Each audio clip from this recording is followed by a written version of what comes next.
Hello and welcome to the Indian Ocean World podcast. My name is Philip Gooding and I'm a project manager at the Indian Ocean World Centre at McGill University. For this podcast, I am thrilled to be joined by Professor Tasha Rijke-Epstein of Vanderbilt University, where she's an assistant professor of history and a Robert Penn Warren Centre faculty fellow. Professor Rijke-Epstein's research focuses on material transformations of everyday life in Madagascar and the southwestern Indian Ocean. Her work explores how people have reworked the material world over time, informed by their hopes and aspirations, political ideologies, and technical know-how. She is published in several leading journals, including the Journal of African History, History and Technology, and Africa. In this podcast, we'll be discussing her monograph, which is entitled Children of the Soil, The Power of Built Form in Madagascar, and was published with Duke University Press last year to high acclaim. Children of the Soil is a spatial and material history of the Indian Ocean port city of Mahajanga on the northwestern coast of Madagascar. Professor Rijke-Epstein, thank you very much for joining us for this podcast. The first question I want to ask you, though, is about this port city. Why Mahajanga? Can you give a short introduction of where and what this place is to our audience who may not be familiar with the geography of northwestern Madagascar? And also, what drew you to it and what made you focus your research and your book on this port city? Thank you so much, Philip. I am so excited to be here. I just want to begin by thanking you for the invitation to talk about the book and to be in conversation with you, especially given some of our shared interests in the environment and in kind of longue durée histories. So it's really a pleasure to be here. So why Mahajanga I had sort of a long, convoluted path to this city as the centerpiece of the book. And so I'll answer a little bit of the question of sort of what this city is through my description of how I kind of got to be there. So some of my interests that showed up in the book really emerged. They go back quite a ways to my time as an undergraduate and then as a master's student. So I have very kind of complicated family history connections to different parts of the African continent that led to really long-standing interest for me in colonialism. And so as an undergraduate, I studied in Zimbabwe. Then I kind of pursued these questions later as a master's student in South Africa in a very multidisciplinary program that was looking at the post-apartheid transition. And this program really sensitized me and others in the program to the kind of politics of knowledge production and especially the production of history. And I did an early research project there in South Africa on kind of contested histories around a case of land restitution in the Eastern Cape. And this case involved several thousand claimants, and their claims to the land hinged on these narratives of migration to the region in the 19th century. But they were, of course, kind of countered by white South African farmers who questioned the chronology of these migration narratives. And even within the claimant group, there were a lot of different conceptions as well about the group's political genealogies. So my introduction to the kind of politics of place and these issues around contested productions of history was really through the eyes of the claimants in this land restitution case in an area called Makoba. And I realized I needed more training in anthropology and history to kind of understand those issues. So that then brought me to pursue the PhD program that I did in anthropology and history at the University of Michigan. So initially I thought of returning to that region of South Africa. And then through a series of kind of serendipitous events, I found myself drawn to Madagascar through a number of different courses I took with faculty, and especially with my advisor, one of my two advisors, Gillian Feely-Harnick, who was an anthropologist of Madagascar, and she really introduced me to this place as this terrific crossroads of people from all over the Indian Ocean world, from its earliest peopling, around, this is debated, when did the island first become settled, but around kind of the middle of the first millennium of the Common Era. And then within Madagascar, Mahajanga is especially fascinating because it's part of the island that has had really old ties to all different parts of the Indian Ocean basin. So Mahajanga is located on the northwest coast, quite close to the Comorian archipelago, quite far from the capital city of Antananarivo, and it's a place where people have migrated from all across the island as well as from across the Indian Ocean basin. So South Asia, the Hadramaut, parts of East Africa, and especially the Comoros. Now, at the same time that I was getting interested in Madagascar in graduate school, I was also in the midst of these really rich conversations that were happening at the University of Michigan around kind of history of science and technology, which got me thinking in all kinds of ways about the material world and about infrastructures and built forms as these kinds of sites of contestation and memory and meaning making.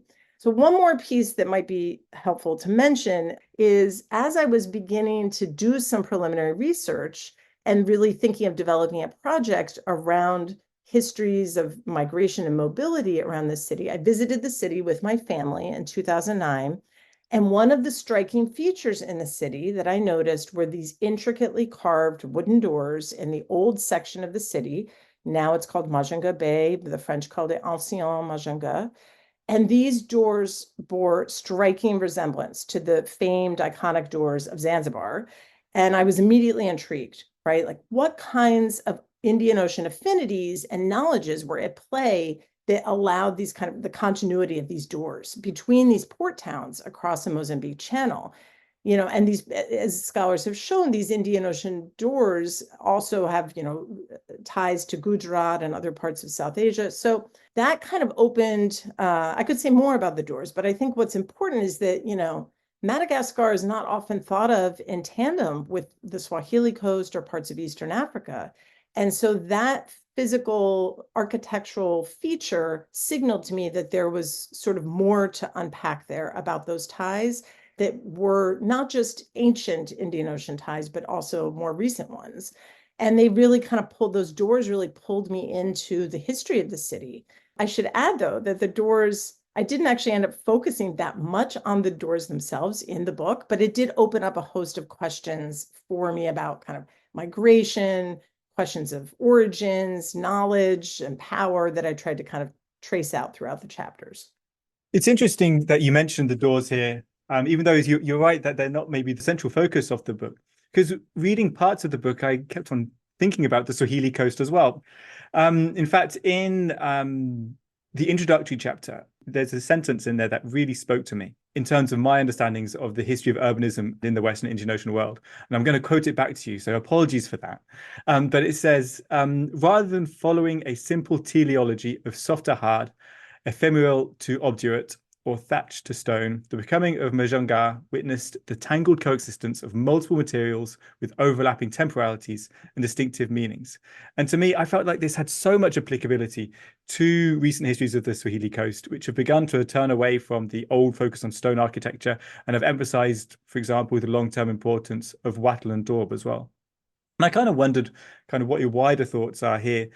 How far do you think these ideas of multiple materialities and overlapping temporalities could be a model for thinking through urbanisms in zones outside of northwestern Madagascar, including elsewhere in the Indian Ocean world? Are you thinking, how were you trying to situate Mahajanga in the wider region as you research and wrote the book? Yeah, thank you for that question. So I will be candid and say that this framing came up fairly late in the writing process of the book. So initially, I approached the city with an idea that, or an assumption that the city probably had hardened over time, that there were these earlier vegetative structures that then gradually became hardened over time. But as I started looking more closely at my sources, I saw that was not necessarily true, that there was a real persistence of ephemeral construction, and that actually the preservation or persistence of these ephemeral building practices was really important, really constitutive of political and social collectivities. So, for example, I think I speak about this in maybe one of the first chapters of the book. The shrine, the Sakalava shrine that is still today in Majanga's area. Now it's just outside the city, but I speak about it also when it was in an earlier place in the heart of the city. That there are a whole set of ritual prohibitions against building part of that shrine in durable materials. And the idea is that, by having fence posts and things that are made of vegetative materials, they are going to need to be rebuilt over time, every, say, several years. And in so doing, that brings together, that moment of rebuilding is a way of bringing back together a kind of political collectivity of royal followers and reconstituting that social collectivity and in the act of rebuilding. So there's a way in which ephemerality is actually very, very important to the reproduction of power and social collectivities. So, that then led me to think, not just about kind of durable and ephemeral structures, but also unbuilding. What was never built? Why was it not built? Right. And so I think that attending to these multiple materialities, as well as the different kind of temporalities that they are linked with, is really fruitful for getting at different kinds of political projects that they make possible, the kind of memories that they can hold. So just to say a little bit more about this, and then I'll link it back to how we might think about urbanism more broadly.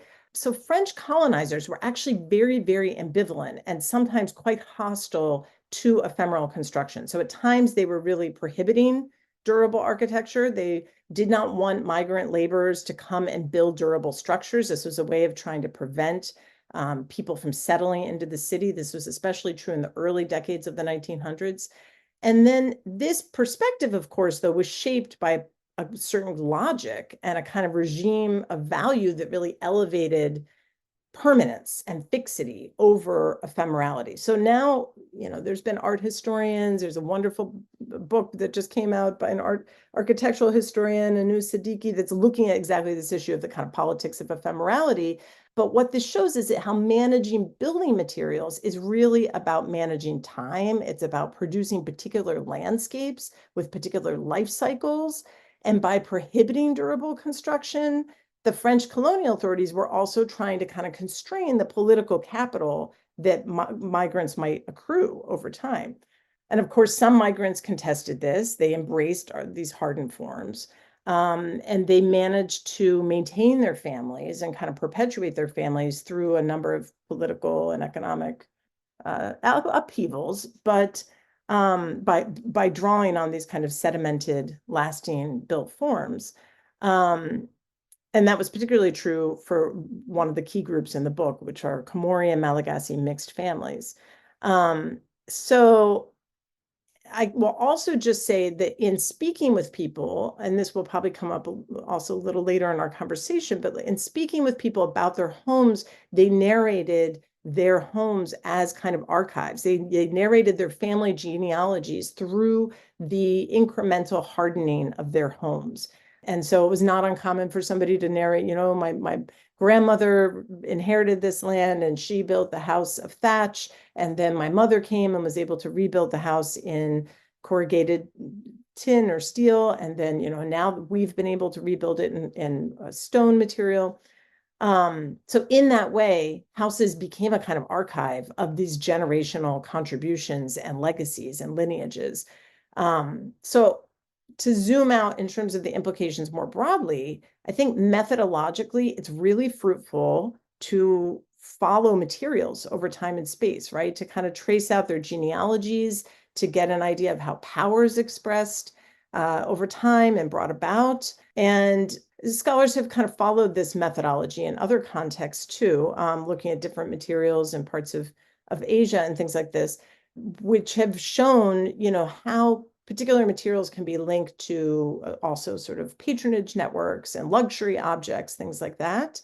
And I guess there's just a few other things I want to say about this. One is that I think that attending to materiality also opens up some possibilities for sensory history, for the experiential, for ways of knowing, right? So not just how our places and spaces experience, but what kinds of skills and tacit knowledge are required to actually transform these materials into built forms. Who does that work?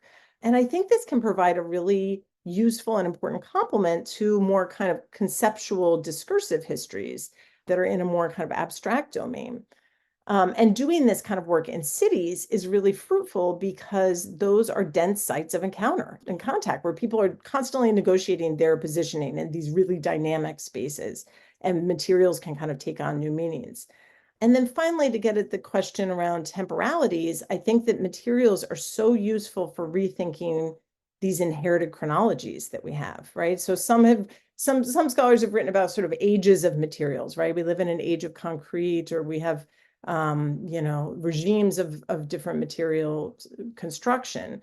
And we now have a really rich body of scholarship from the Swahili Coast and beyond that's really looking at the kind of multiple materialities and temporalities of construction.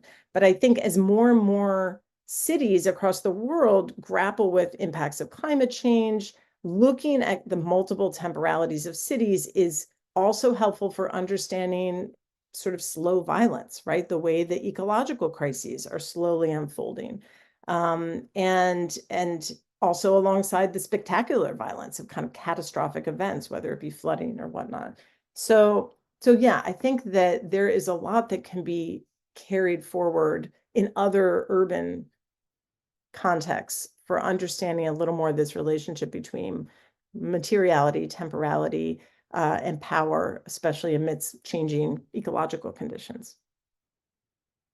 It's wonderful. Thank you very much for that answer. And it speaks to so many of your book's cultural contributions, which is to draw this, the history of the built environment and how it changed over time in multiple different contexts and from multiple different people over the long term. It's a wonderful kind of, not just a great contribution to understanding the history of this port city, but also to kind of a methodological contribution. I found it really inspiring.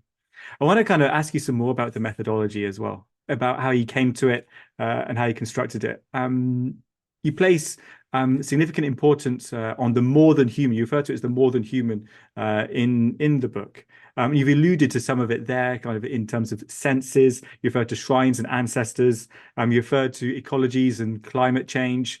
I want to kind of give an example from the book as well here. In chapter 2, you linked the gradual decay of the Marina rover. So the Marina, for listeners who are not familiar, Marina was an empire centered in the highlands of Madagascar towards the east of the island. And in the early 19th century, they established a governor's palace and fort, which over time decayed due to material limitations of specific building materials in northwestern Madagascar's environmental conditions. But instead of thinking about these just in terms of the physicality and the environment, your analysis really cleverly and interesting spoke to the histories and actions of ancestors and spirits.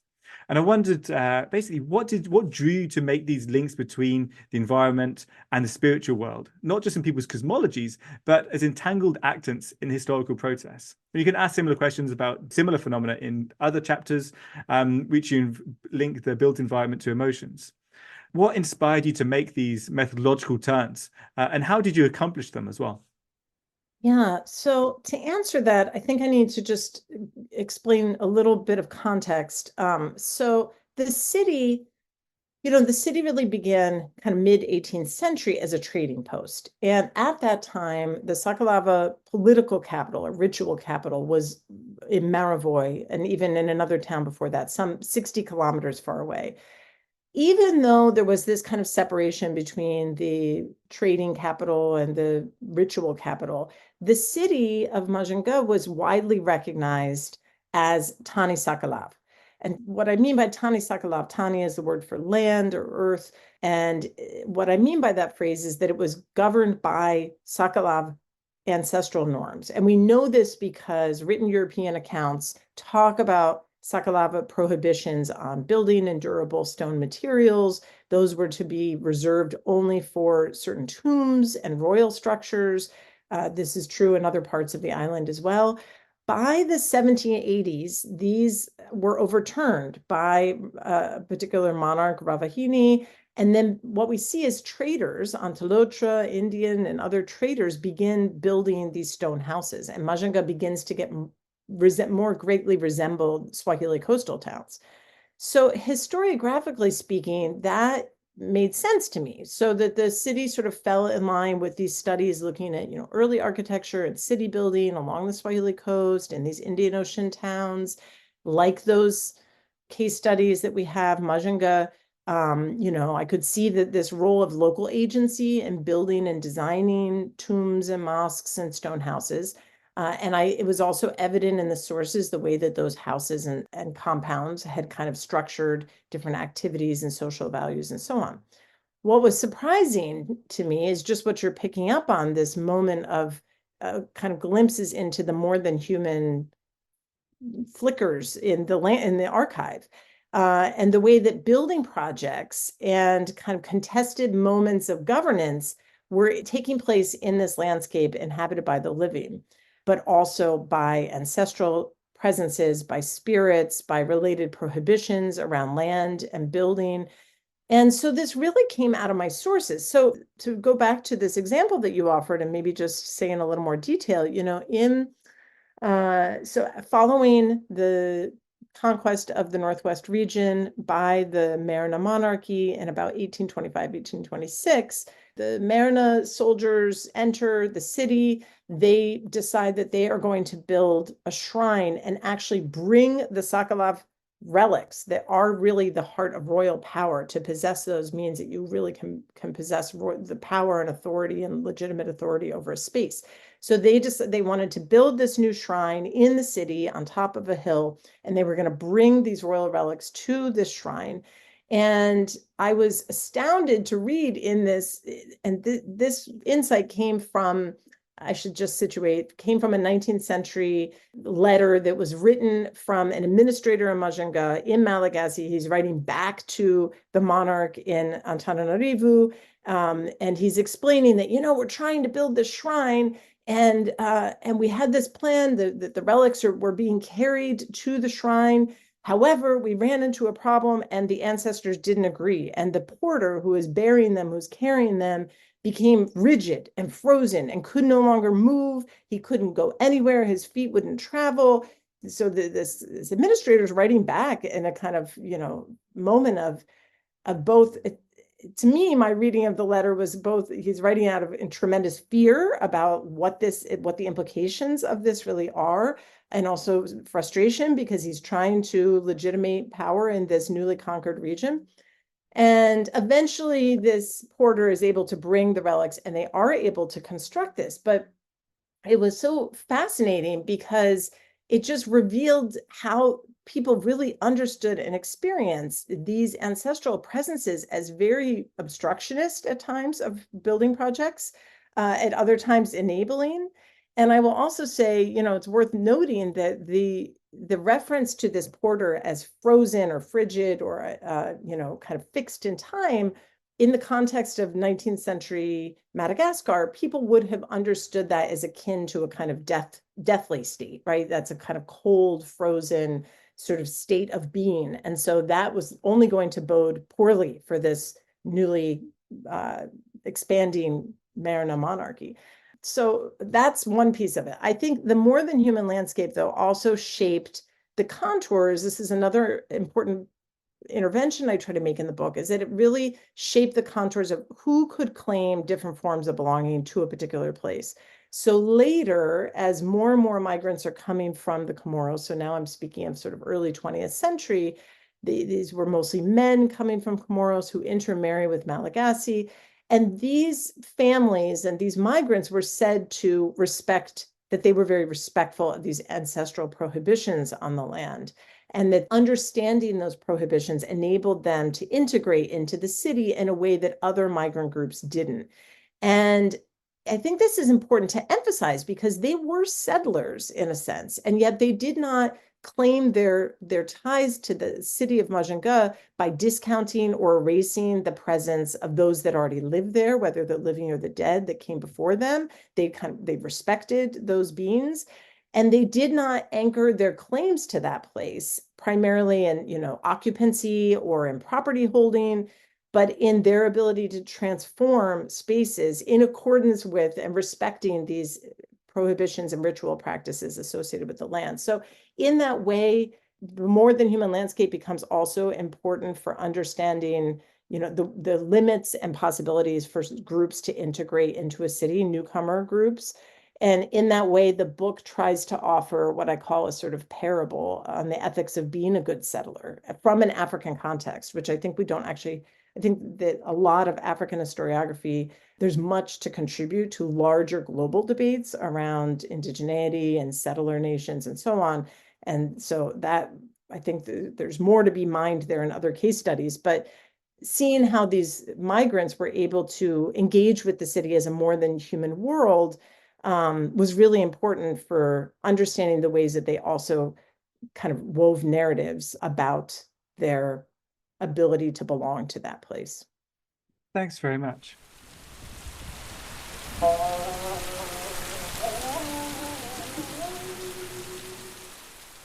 One of the really great things about your book, at least to my mind, is the attention that you pay to the visual archive.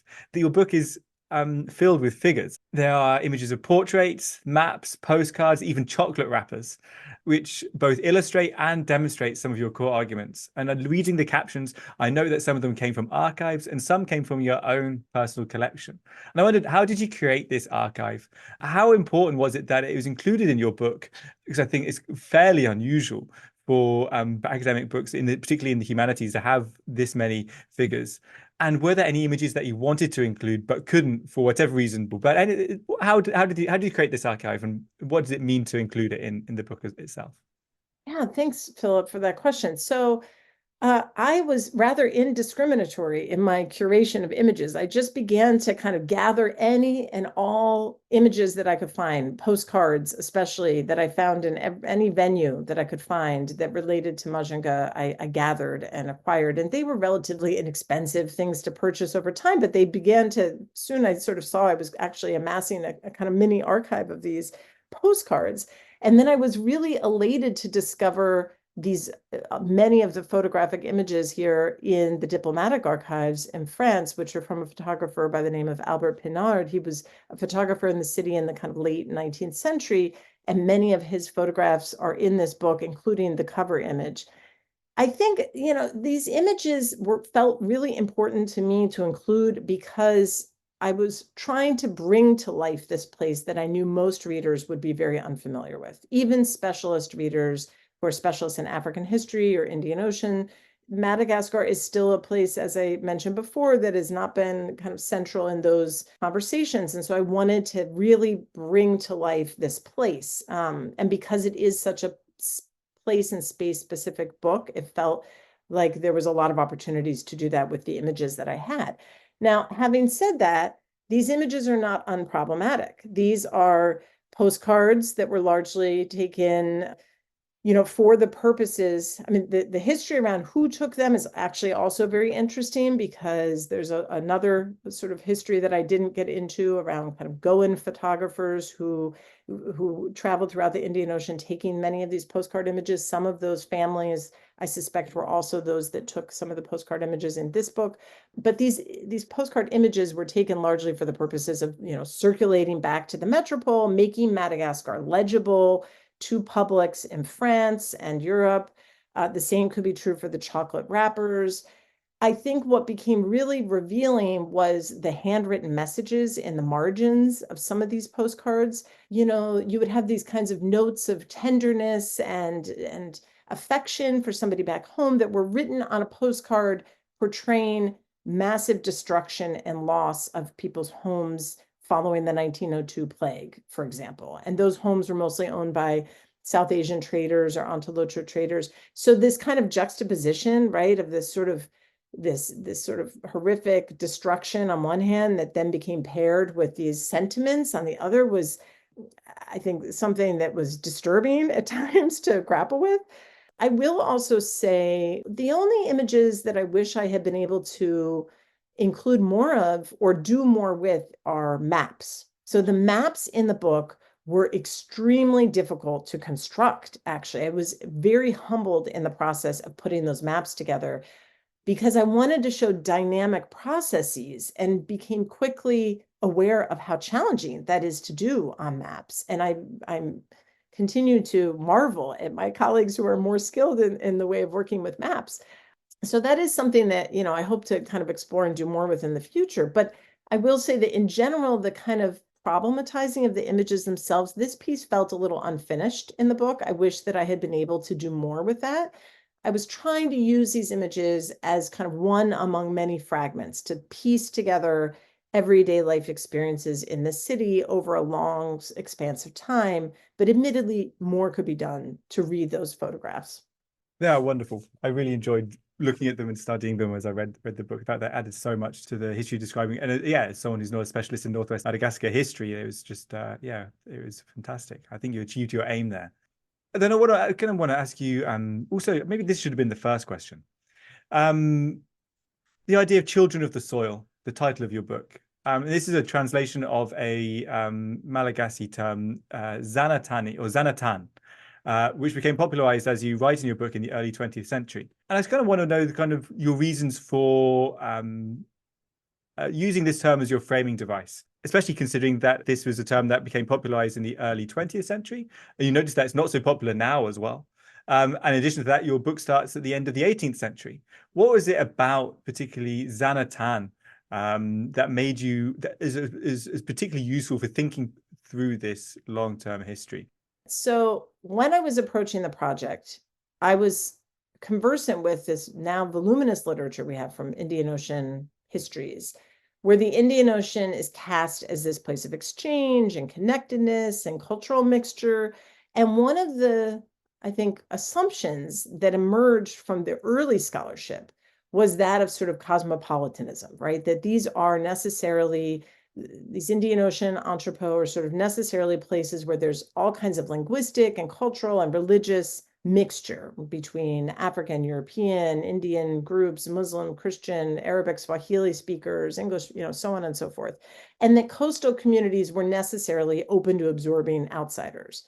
And then I was also thinking of the broader history we have from the continent that is documenting in great detail the kind of contestations between natives and newcomers, insiders, outsiders, the ways that those tensions get negotiated and resolved over time. So when I was approaching the city as both an archive and a kind of field, these were the frames I had in mind, right? The Indian Ocean is a place of connectivity, also these migration histories wrapped up with contestations over belonging. Then I encountered this term of Zanatan, as you pointed out, which literally means children of the soil. And I encountered this in people's everyday parlance, people's everyday talking was constantly referring to this term of Zanatan. And this was especially true in the Comori and Malagasy families that I began to collaborate with most closely. And what I soon realized is that this term was not fitting into these categories that I was familiar with of sort of cosmopolitanism or creolite or autochthony.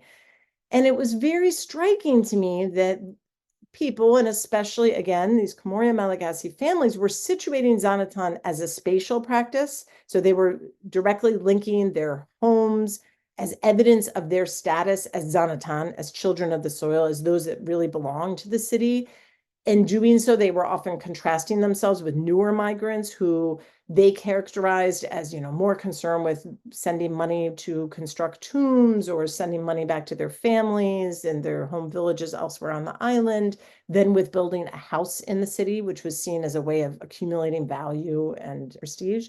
They also used this term Zanatan to emphasize a kind of urbanism that was a way of life based on, sociality and Islamic practices of solidarity and proper kind of kinship relations. And so then when I just began tracing this term, I took this term from these ethnographic encounters and oral interviews that I did and kind of went back to the archive and was surprised to discover that French colonial authorities really codified this term, Zanatan, as a kind of racial ethnic category in census records, and they used it to denote not just a racial ethnic category, but also a generational category to denote the Métis children of these Comori Malagasy couples.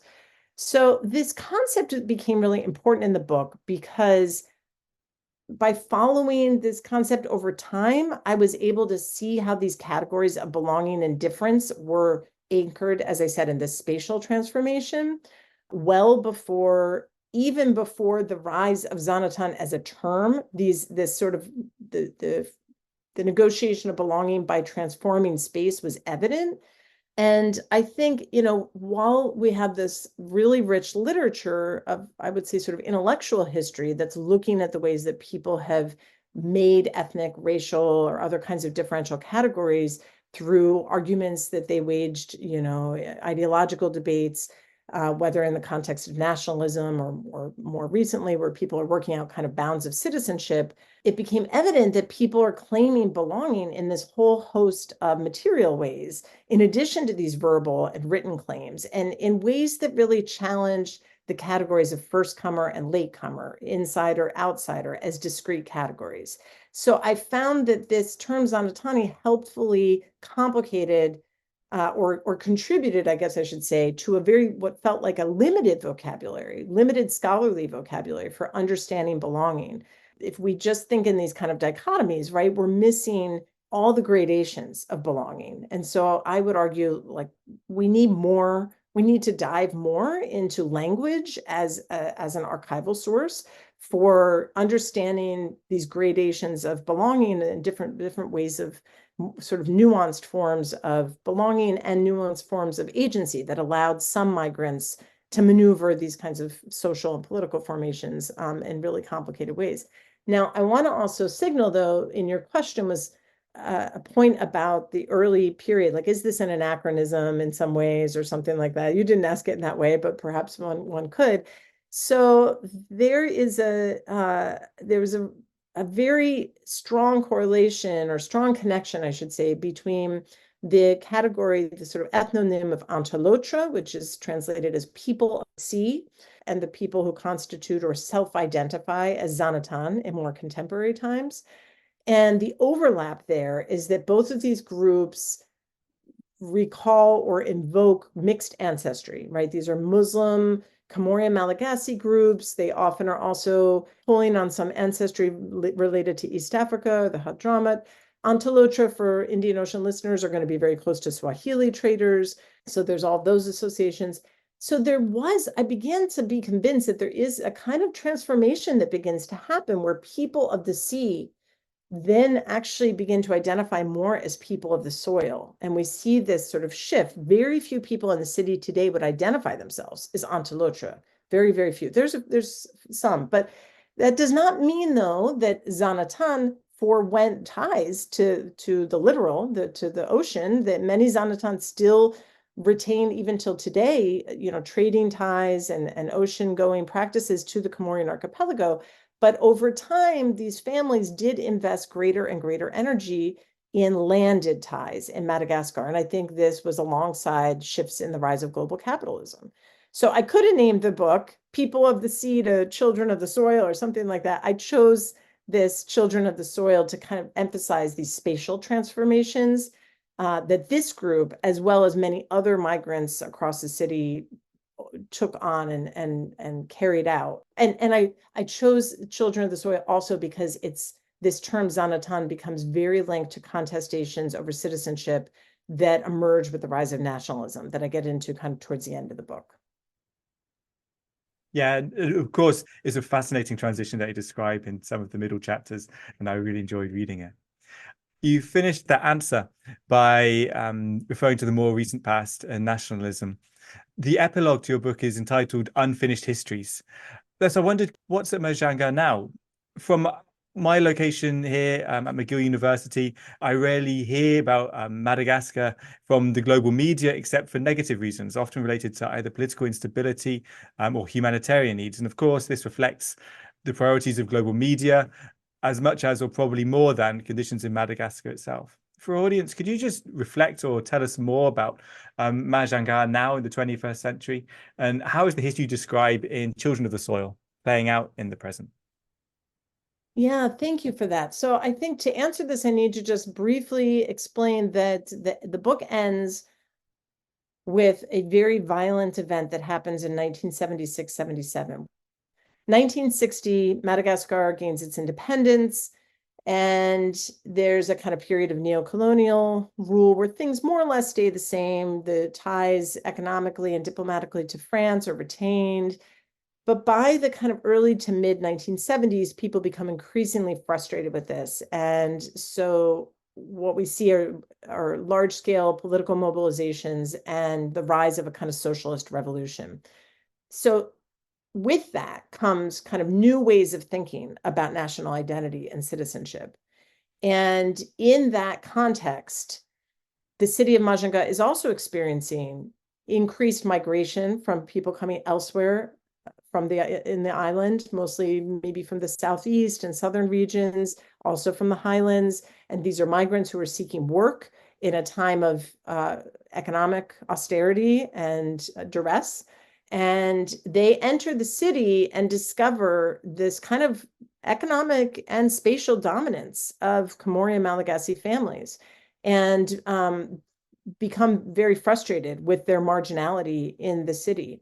And so a household dispute explodes in 1976, at the end of 1976 in December, between some of these newer migrants and Comorian Malagasy families.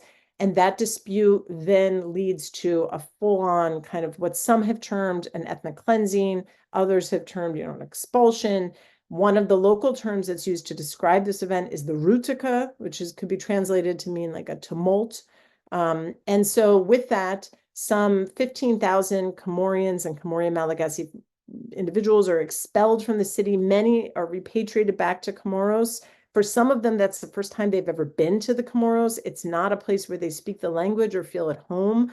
And then there's really tragically about 1,000 to 1,500 Comorians and Comorian Malagasy individuals that were killed, brutally killed. So this violent event really shows the kind of fragility of these ties of belonging that people had long claimed to the city. What's interesting is, so slowly after this event, slowly some of these Comorian Malagasy families begin returning to the city. They come back from Comoros.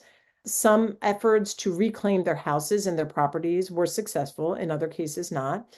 Diplomatic relationships between Madagascar and Comoros begin to kind of return to normal over time. But the tenor had really changed in the city. So where it was once very fashionable to have these, cosmopolitan backgrounds of being, have this mixed descent, and where Comorian Malagasy families had once enjoyed these kind of relatively privileged positions, there was now a heightened anxiety about who really belonged in the city. And these discourses of Malagasy national identity begin to kind of gain more traction. Also, you have continuing urban growth throughout the 80s and 90s, with more and more migrants coming to the city from across the island, again, in search of wage labor and land. By the time I was there doing most of the research in the early 2000s, many of these Comorian Malagasy families are at pains to really put this rutica behind them altogether. So there is no monument or memorial that commemorates those events. There are very limited attempts by some Comorians and Comorian Malagasy to memorialize that event, but essentially there's sort of an eroding memory around these violent events. And that's true, even while older residents really recalled the expulsion and described the kind of presence of spirits that continued to haunt the spaces of the city based on that moment. Younger generations, I think, were less aware of this really difficult history. The exception to this are Comorian students, of which there are many across the island, especially in Mahajanga, and they were keenly aware of this very violent history. So I would say there continue to be tensions around the presence of some groups who are perceived to be relative outsiders. And that's true also for South Asians or Karana, Indian families. But what's interesting in the note of this particular aftermath of the rutica is that there's now a rise of memoirs and documentary films by those in the Comorian diaspora. So for instance, there's a really wonderful Franco-Comorian film director, Hachimia Ahamada, who is part of this younger generation interested in excavating this story. So she just directed a film that's actually called Zanatan, which evokes the memory of Comorians about these events. And I think it's part of a larger push to make visible these stories which were invisible. And I would say more broadly, across the island, there continue to be large disputes about authentic nationality and belonging, because even most recently, the president came under fire for holding dual nationality of French and Malagasy nationality. And so this continued to reveal a set of vexed debates around these issues. Thank you very much for that. I'm going to conclude with one final question, which is the question that is common to most of the recent podcasts. What are you working on now? What can we expect to see or read from you in the near to medium term? Yeah, so I'm changing tack in some ways altogether, but in other ways not. So I really felt that this piece of more than human histories, both ecological dimensions of these histories and ancestral presences, felt kind of unfinished in the first book and something that I wanted to pursue more of.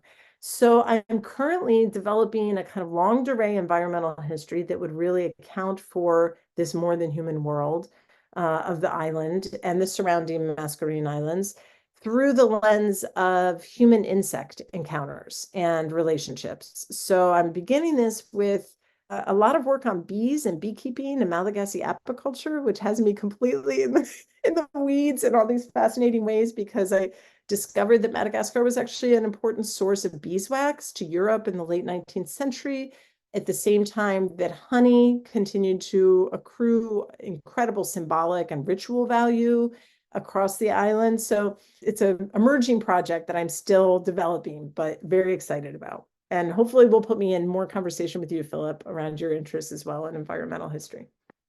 Let's talk off air, and then we'll maybe discuss that more. That sounds absolutely fantastic. I really look forward to reading and hearing more about that in the future. Thank you so much for your time today, for your research, your excellent book. For repeat its title now, Children of the Soil. It's a really fantastic achievement, and I really enjoyed reading it and interrogating the pictures too. I also want to thank Sam Gleave Riemann for organizing and producing this podcast. And I want to thank you, the listener, for streaming or downloading. And once again, my name is Philip Gooding, and this is the Indian Ocean World podcast. We would like to acknowledge the generous support of the Social Sciences and Humanities Research Council of Canada. The Indian Ocean World podcast is produced under the SSHRC-funded Partnership, Appraising Risk, past and present. The podcast runs in conjunction with the annual speaker series at the Indian Ocean World Centre at McGill University, Montreal.